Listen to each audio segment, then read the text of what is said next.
Hello everyone, happy new year सबको। Welcome to the channel C S law inside. मैं आपका दोस्त, आपका भाई आयुष लेकर आ गया हूँ आपके लिए स्ट्रेटजी कि अब लास्ट 10 डेज बचे हैं। लास्ट 10 डेज यानी अब तुम्हारी लास्ट फाइट है। इतने दिन से जो तुम पढ़ते आ रहे हो, अब बस 10 दिन बचा है। अब इस 10 दिन में क्या ऐसा करना है कि तुम एग्ज़ाम फोड़ दोगे। देखो, मैं सिंपल उतना बात घुमाऊंगा नहीं, मैं एक सिंपल बात से बोलूँगा तुम्हें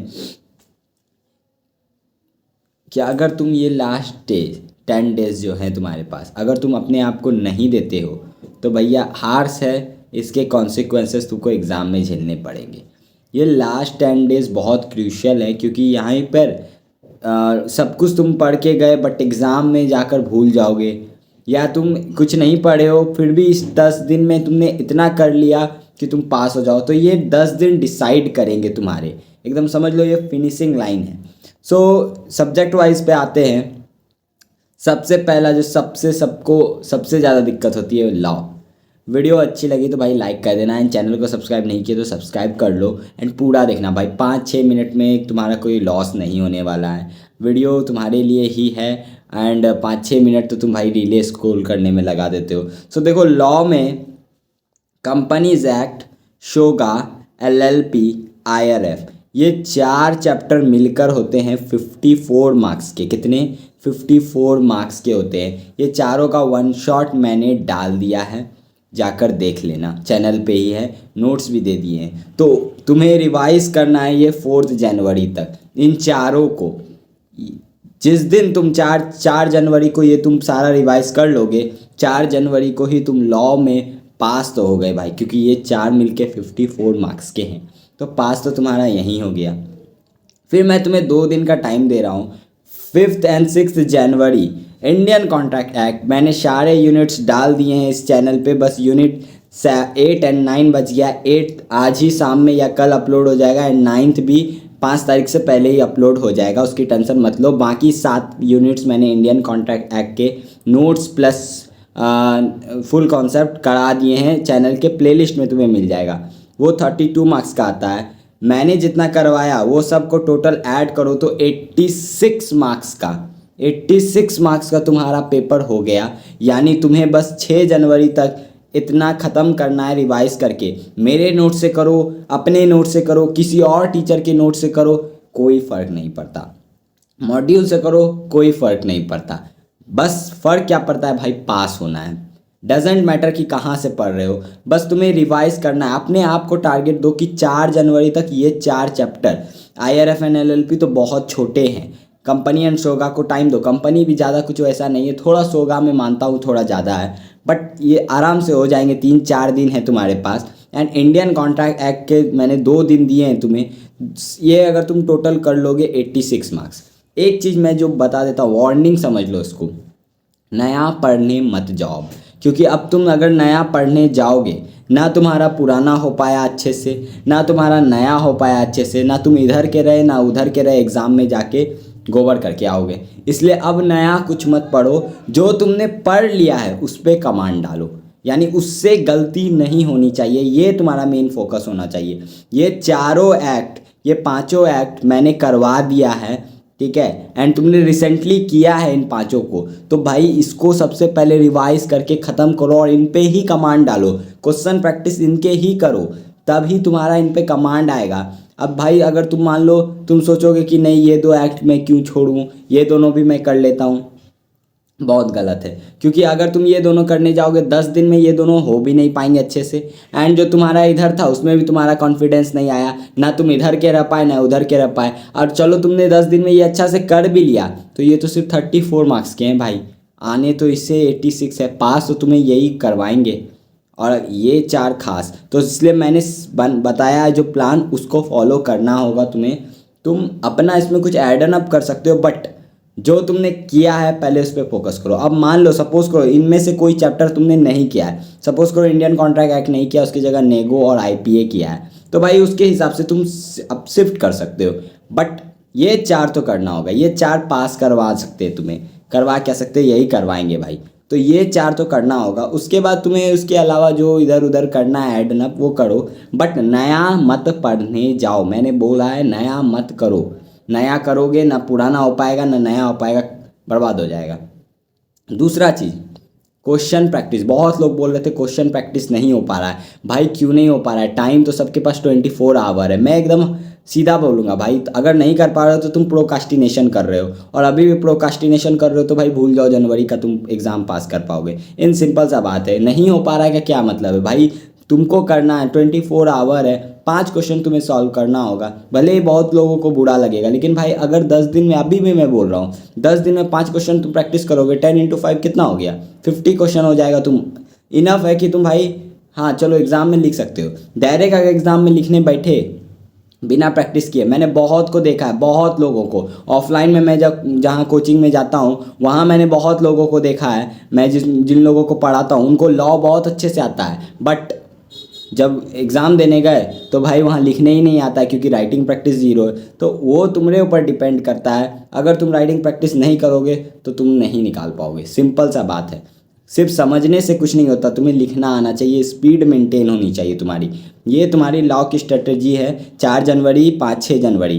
एंड एक चीज़ और मैं बता देता हूँ, कंपनीज एक्ट का वन शॉट मैं आज ही इस चैनल पे डाल दूँगा, या शाम तक मैं डाल दूँगा, क्योंकि ऑलरेडी अपलोडेड है, मतलब एडिट मैंने रिकॉर्ड कर लिया है। शाम तक मैं इसे डाल दूँगा। एंड इसकी शॉर्ट सीरीज़ भी चल रही है मेरे ही चैनल पे, शॉर्ट सीरीज़, यानी मैंने सीरीज़ में कंपनीज एक्ट करवाया है एंड वन शॉट भी डाला है, नोट्स भी मैं दे दूंगा। तो देखो, मैंने कंपनीज एक्ट को 2 बार रिवाइज करवा दिया तुम्हें। एक शॉर्ट्स में, डेली भाई एक शॉर्ट्स आता है, तुम स्क्रॉल करते जाओ, हो गया तुम्हारा, ख़त्म हो जाएगा। एंड दूसरा वन शॉट मैंने 40-50 मिनट में वो वीडियो बनाया है, तुम्हें वो भी दे दूंगा। तो तुमने 2 बार कंपनीज एक्ट को रिवाइज किया। अब करना क्या है? और कुछ करने की ज़रूरत नहीं है, बस क्वेश्चन प्रैक्टिस। तुम्हारा 21 नंबर कंप्लीट उधर से। तो लोग यहाँ एक बार रिवाइज नहीं कर पा रहे, मैंने 2 बार तुम्हें कंपनीज एक्ट रिवाइज करवा दिया। सोगा LLP IRS तो इधर करवाया, सोगा LLP बहुत पहले ही करवा दिया। तो भाई ये तुम्हारा टारगेट होना चाहिए लॉ में। एंड एक चीज़, सबसे इम्पॉर्टेंट बात जो मेरे को बतानी है, मैं कंडक्ट करवा रहा हूँ टेस्ट। तुम्हें मैं क्वेश्चन दूंगा, टेलीग्राम नीचे ज्वाइन कर लो, वहाँ मैं टेस्ट लूँगा। मैं क्वेश्चन दूंगा, तुम्हें आंसर PDF फॉर्म में बनाकर लिखकर मेरे को देना है। मैं तुम्हें मार्क्स बता दूंगा, चेक करके मैं बताऊंगा कहाँ तुम्हारे प्रॉब्लम है लिखने में। इससे क्या होगा, तुम जब टेस्ट दोगे लॉ का तो तुम्हें पता चलेगा कि क्या क्या तुम लिखने में गलतियाँ कर रहे हो, क्योंकि भाई अपनी गलतियाँ कभी नहीं किसी को दिखती है। मैं भी जब फाउंडेशन में पढ़ता था, स्टार्टिंग में मैंने स्टार्ट किया था पढ़ना, तो भाई जो पहला आंसर मैंने लिखा था, मैंने बोला ओह क्या लिखा, और आज जब मैं वो कॉपी पलटा के देखता हूँ तो मेरे को 100 गलती पलटाते ही मिल जाती है। तो अपनी गलतियाँ कभी नहीं दिखती है उस टाइम पे। सो मैं क्वेश्चन दूंगा एंड तुम्हें वो सॉल्व करके मेरे को भेजना होगा। नहीं भेजने का मन है तो भाई मत भेजना, लॉस तुम्हारा है, मेरा कुछ नहीं जाता। मैं जब चेक करके रेडी हूँ फ्री ऑफ कॉस्ट तुम्हारा टेस्ट लेने के लिए, तो भाई तुमको देने में क्या ज़रूरत है, देने में क्या दिक्कत है बताओ। 10 दिन पहले अगर तुम टेस्ट दे रहे हो 3 जनवरी को, तो तुमको पता चल जाएगा कि अच्छा मेरे को यहाँ पर दिक्कत हो रहा है, ये चैप्टर में ये प्रोविज़न में दिक्कत हो रहा है, या फिर लिखने में दिक्कत हो रहा है। तो तुम उस पर 10 दिन काम कर सकते हो और उसको ठीक कर सकते हो, जाकि एग्ज़ाम में तुम्हें ये दिक्कत ना हो। तो मैं तो बोलूँगा ये टेस्ट दो, टेलीग्राम नीचे ज्वाइन कर लो, वहाँ अनाउंसमेंट मैं कर दूँगा। 3 जनवरी को मैं टेस्ट लूँगा एंड 1-2 दिन में कॉपी चेक करके भेज दूँगा। प्राइवेट पे DM मेरे को टेलीग्राम पे मैं अनाउंसमेंट कर दूँगा, ठीक है, टेस्ट का अनाउंसमेंट कर दूँगा। अब आते हैं अकाउंट्स पे। अकाउंट्स में देखो ये चैप्टर्स हैं, मैंने BRS, NPO, rectification, inventory and ये 4 चैप्टर मैंने ऑलरेडी करवा दिया है। एंड फाइनल अकाउंट, ये 5 चैप्टर मैंने वन शॉट में करवा दिया 30-40 मिनट में। भाई सबको देख लो एंड क्वेश्चन सबकी प्रैक्टिस करते रहो, बस क्वेश्चन प्रैक्टिस करना है। मैं इतना ही बोल रहा हूँ, प्रैक्टिस ही तुम्हें CA फाउंडेशन पास करवाएगा। कंपनीज अकाउंट का आज मैं डालूंगा, शाम तक में इसी चैनल पे अपलोड हो जाएगा वन शॉट में। पार्टनरशिप का भी 2 जनवरी या 3 जनवरी को मैं डाल दूंगा वन शॉट में। एंड 5 जनवरी को डेप्रिसिएशन भी हो जाएगा, यानी जितने चैप्टर थे मैंने सारे वन शॉट में करवा दिए। एंड तुम्हें बस प्रैक्टिस करना है, क्वेश्चन बस प्रैक्टिस करना है। थ्योरी मैं बता देता हूँ थ्योरी कैसे करना है। सारे PYQ, MTP, RTP, MTP जितने भी तुम्हें दिखे, जहाँ भी ट्रू फॉल्स दिखे, सारे क्वेश्चन सॉल्व करो। थ्योरी के सारे क्वेश्चन पढ़ो, उससे तुम्हें कॉन्सेप्ट समझ में आएगा। चैप्टर के जो थ्योरी आते हैं ये सारे चैप्टर के, वो तो मैंने करवा दिया है, जब मैं बता रहा हूँ तो वो मैं करवा देता हूँ। बट ये जो है बाकी के थ्योरी वो चैप्टर 2 से आते हैं, तो चैप्टर 2 तुम्हें रीडिंग करना होगा। एक बार एग्जाम से 1-2 दिन पहले बस देख लेना, अंदर का माल मसाला तुम अपने हिसाब से ऐडअप कर सकते हो, बट वो पॉइंट ऊपर का सेम होना चाहिए। बस थोड़ा बहुत रीडिंग कर लेना कि तुम्हें थोड़ा आइडिया हो कि एग्जाम में आए तो अच्छा इसके बारे में बात हो रहा है तो तुम कुछ लिख सको, समझे। बाकी ये दोनों मैं बोलता हूँ, वार्निंग, दूसरी वार्निंग लिखो, सिंगल एंट्री कभी भी पहले एग्जाम में मत बनाना। सिंगल एंट्री आईसीआई देता ही है सबसे लेंदी, बहुत इजी होता है सिंगल एंट्री, बट इतना उसमें अकाउंट होता है, इतना उसमें एडजस्टमेंट होता है। आईसीआई का मोटिव ही रहता है कि लोग पहले सिंगल एंट्री बनाए ताकि उसका समय चला जाए। मैं जब सिंगल एंट्री बनाने बैठता था मेरे को 30-40 मिनट लग जाता था, तो एग्ज़ाम में मैंने इसे अवॉइड किया कि भाई इसको बनाऊंगा तो लास्ट में ही। एंड ये मैं बता देता हूँ, अगर तुमने सिंगल एंट्री किया है नहीं किया कोई फ़र्क नहीं पड़ता, इस पर ध्यान मत दो। तुम्हारे ये सब चैप्टर हैं इन पे ध्यान दो, सिंगल एंट्री पे ध्यान मत दो, एकदम नहीं ध्यान दो। और बीओई तुम चाहो तो छोड़ भी सकते हो, नहीं भी छोड़ सकते हो, ये अनएक्सपेक्टेड है, कभी कभी आता है कभी कभी नहीं आता है, आएगा भी तो 5 नंबर का आएगा। अगर ये दोनों तुम छोड़ भी दोगे तो 10-15 नंबर का होगा। भाई 85 नंबर तो करके आ रहे हो तुम। तो उसके बाद इको में देखो, इको में अब क्या करना है, 10-10 क्वेश्चन तुम्हें डेली सॉल्व करना है, टॉपिक वाइज लो। इस चैप्टर का ये टॉपिक उठाया, इस चैप्टर से नेशनल इनकम का उठाया, फिर कंज्यूमर इक्विलिब्रियम, तो ऐसा टॉपिक वाइज लो। क्वेश्चन की कोई कमी नहीं है, पीवाईक्यू, एमटीपी, आरटीपी मॉड्यूल बहुत सारे क्वेश्चन है, बस 10 क्वेश्चन सॉल्व करो, क्योंकि इको के क्वेश्चन बहुत सारे मॉड्यूल पीवाईक्यू से एज इट इज उठ के आते हैं। मैंने एग्जाम में मॉड्यूल से 3 क्वेश्चन देखे हैं, एकदम याद है मेरे को। पूरा क्वेश्चन पेपर सॉल्व करो, अब एक बार में बैठ के 2 घंटे में पूरा क्वेश्चन पेपर सॉल्व करो, इससे तुम्हारी स्पीड पेस सब कुछ सही होगा। एंड रिवीजन कैसे करना है, देखो सेट 1 में ये 5 चैप्टर सबसे पहले निपटाने हैं जो तुम्हें पास करवा देंगे। National income, business cycle chapter 1 जो बेसिक वाला है, Indian economy and money market. Set 1 में ये 5 चैप्टर करना है, ये 5 चैप्टर जैसे तुम्हारे हो जाए, सेट 2 में तुम्हें इंटरनेशनल ट्रेड एंड चैप्टर 2 इन दोनों पे ध्यान देना है। एंड सेट 3 में public finance and chapter 3 and 4। देखो यहाँ तक कम से कम कंप्लीट कर लोगे तो तुम्हें 60+ ईजिली आ जाएंगे। ये पब्लिक फाइनेंस तुम अवॉइड कर सकते हो, मेरे को तो लगता है बहुत ईजी ही था, बट अगर तुम्हें नहीं लगता है तो भाई तुम इसे अवॉइड कर सकते हो।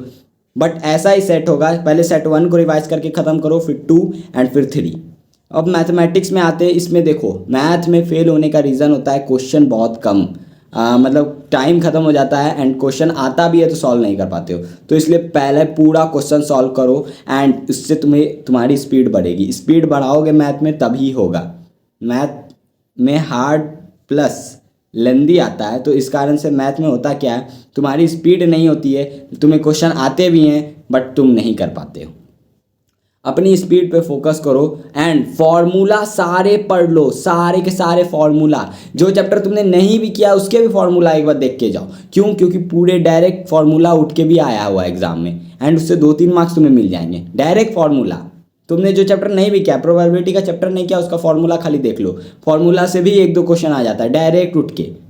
अब इसमें रिवीजन कैसे कैसे करना है, सबसे पहले mathematics of finance and logical reasoning, statistical description, measure of central tendency, equation, linear inequality. Set 1 में तुम्हें ये सारे चैप्टर करने हैं, ये करने से तुम पास हो जाओगे, पास आराम से हो जाओगे इतने सेट 1 करके। सेट 2 में फिर तुम्हें थोड़े बड़े चैप्टर करने हैं, ratio, permutation, correlation and index number.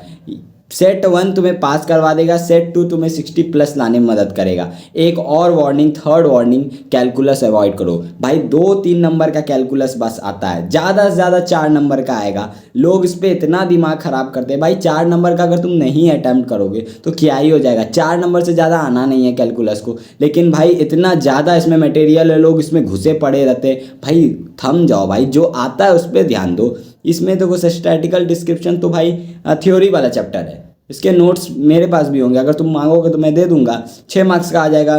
फिर equation, linear equalities, mathematics of finance, easy chapters हैं एंड तुम वो सब छोड़ के भाई कैलकुलस में लगे पड़े हो भाई, कोई उस सबसे फ़र्क नहीं पड़ता। ये है मेरी स्ट्रैटेजी। टेस्ट जरूर देना क्योंकि इससे तुम्हें पता चलेगा where you are standing right now, तुम्हारी कमियाँ क्या है, what's your weaknesses. So I hope कि तुम अपनी स्ट्रैटेजी फॉलो करो, क्योंकि भाई एट द एंड बस चाहिए तुम्हें ये दिख रहा होगा स्टेटमेंट ऑफ मार्क्स। ये क्या है, ये सीए फाउंडेशन का जब तुम पास हो गए तो तुम्हें ये मिलेगा।